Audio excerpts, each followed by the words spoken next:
Susan Heffley's personality has really taken a turn for the worse, to the point where it has become hypocritical.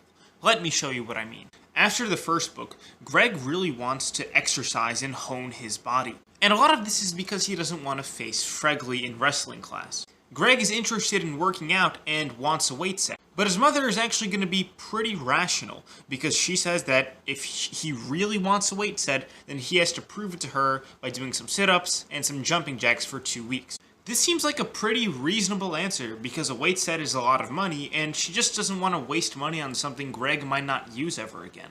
Now let's compare this to her response when Greg took an interest in music.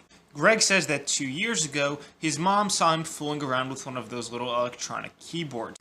And then, she immediately decides to buy a piano a week after she sees Greg playing with the electronic keyboard. And when Greg said he wanted to join the band, his mom was all for it.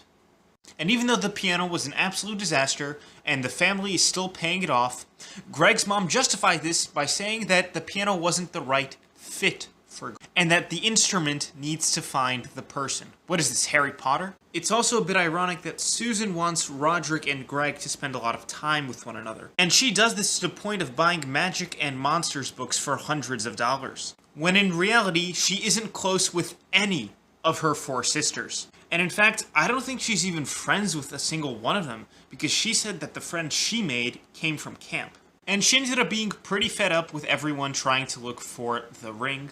But yet that's the last we hear of Susan's family again, which means that she was never really close with any of them. And just as a reminder, this is the lady who said that you should try to do the right thing because it's our choices that make us who we are. And trust me, Susan, you have made some terrible choices.